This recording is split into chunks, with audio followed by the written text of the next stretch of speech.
Okey, Assalamualaikum semua. Selamat sejahtera. So, hari ini kita akan belajar mengenai penambahan dan penolakan integer.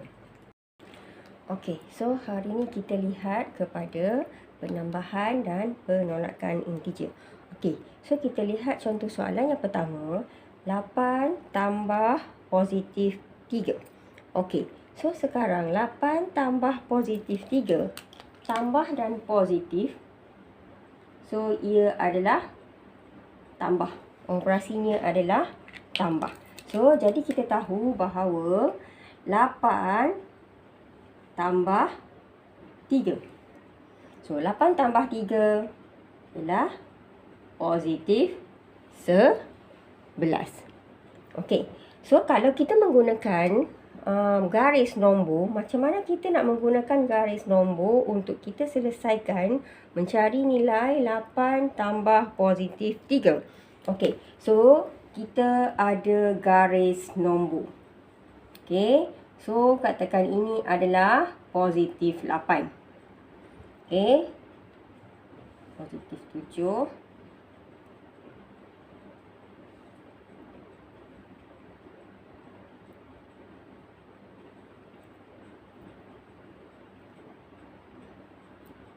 Lapan, 9, 10 dan 11. Okey. So kita bermula di positif 8. Okey, so kita lihat di sini.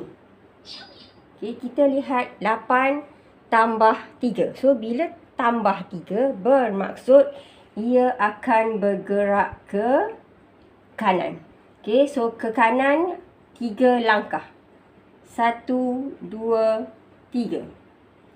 Jadi bergerak 3 langkah ke kanan. So daripada 8, so kita akan dapat 11. So sebab itu jawapannya ialah 11. Okey. So untuk soalan yang kedua, okey, 5 tambah negatif 2. Okey, untuk kita selesaikan, kita lihat kepada operasi tambah dan kita lihat kepada simbol negatif.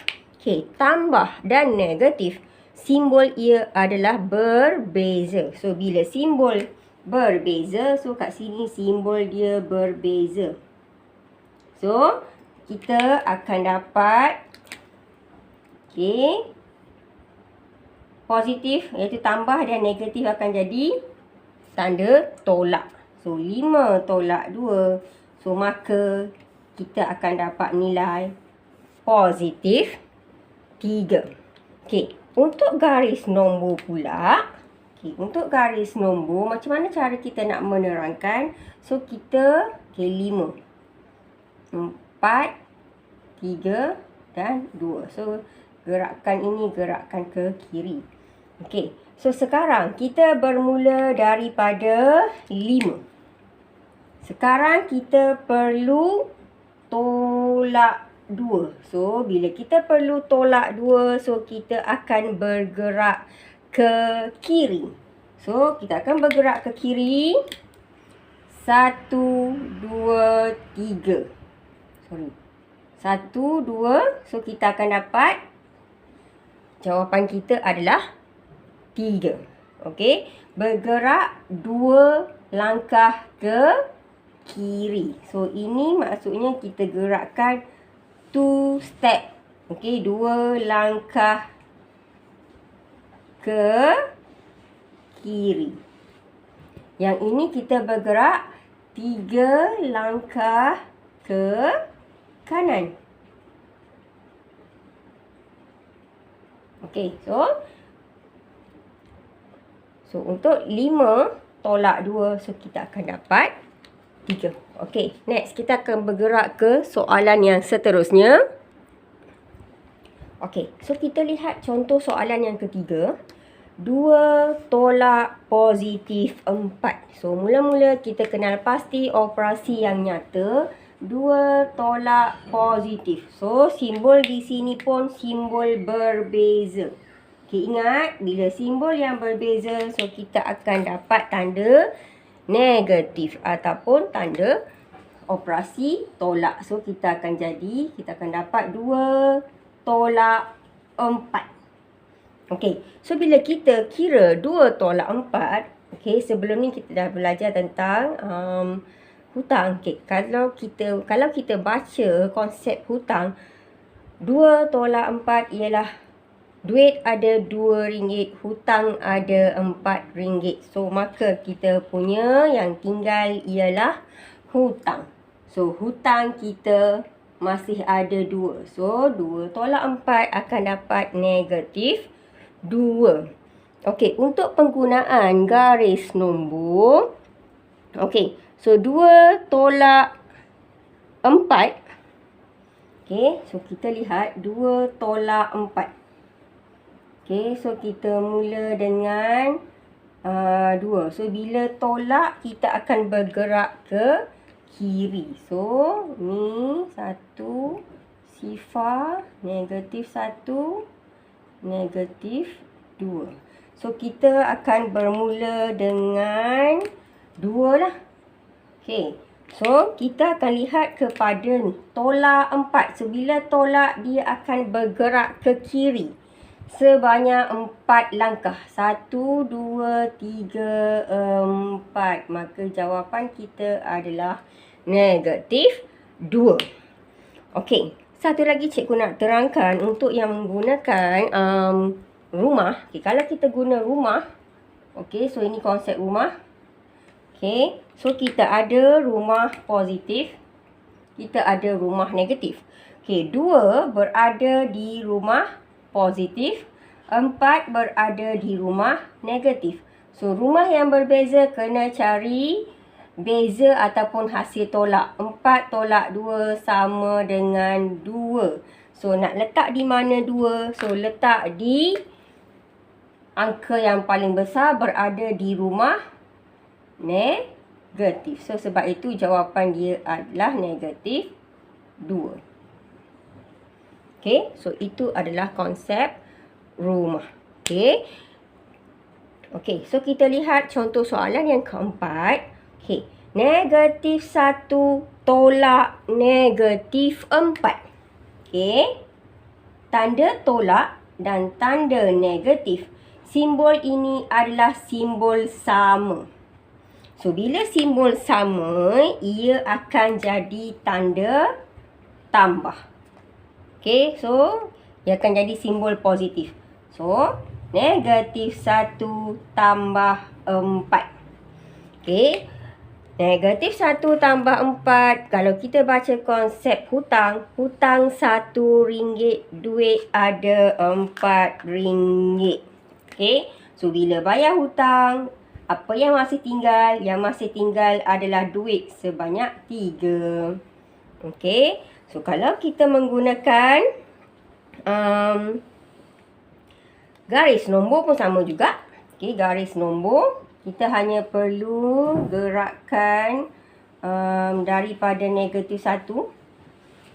Okey, so kita lihat tambah 4 untuk garis nombor. So, kita akan bergerak 4 langkah ke kanan.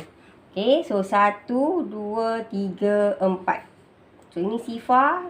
Positif 1, positif 2, positif 3. So, daripada negatif 1, kita gerakkan dia 1, 2, 3, 4 ke kanan. So, kita akan dapat jawapan positif 3. So, kita akan dapat jawapan positif 3. So, sama juga kalau kita menggunakan konsep rumah. Okey, kalau kita menggunakan konsep rumah pun sama juga. So, kita akan gunakan rumah positif, rumah negatif. So, rumah positif kita 4. Rumah negatif adalah 1. So, beza 4 tolak 1 sama dengan 3. So, nak letak di mana 3? Sila letak di angka yang paling besar yang berada di rumah positif. Sebab itu jawapan kita adalah positif 3. So, cikgu harap murid-murid jelas dengan 4 contoh yang cikgu terangkan tadi. Okey, so kita sambung kepada soalan yang seterusnya. Okey, sekarang kita lihat kepada contoh soalan yang kelima. Negatif 7 tambah positif 4. Okey, sekarang tanda tambah dan tanda positif tidak ada masalah. So, kita hanya keluarkan operasi yang nyata sahaja. So, ia akan jadi negatif 7 tambah 4. So, kalau faham konsep hutang, so kita jawab mengikut konsep hutang. Negatif 7. So, ada hutang RM7, duit ada RM4. So, bila bayar hutang, hutang masih ada RM3. Okey. So, mengikut konsep rumah, kita ada rumah positif, kita ada rumah negatif. So, rumah positif kita, ni, 4 berada di rumah positif. 7 berada di rumah negatif. So, 7 kita akan letakkan di rumah negatif. So, rumah yang berbeza ialah, so kita tolakkan dia punya nilai. 7 tolak 4 sama dengan 3. So, nak letak di mana 3? Letak di rumah yang ada angka paling besar. So, rumah negatif. Sebab tu jawapan kita negatif 3. Okey. Contoh soalan yang ke-6.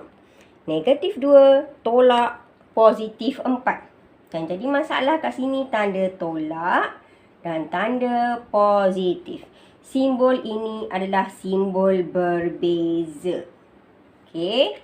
So, bila simbol berbeza, kita akan dapat tanda negatif. So, negatif 2 tolak 4. Hutang ada RM2, berhutang lagi RM4, maka hutang bertambah. Jadi RM6 hutang. So, kita akan dapat negatif 6. Kalau kita susunkan dia dalam bentuk rumah, so kita akan ada kesemuanya di rumah negatif.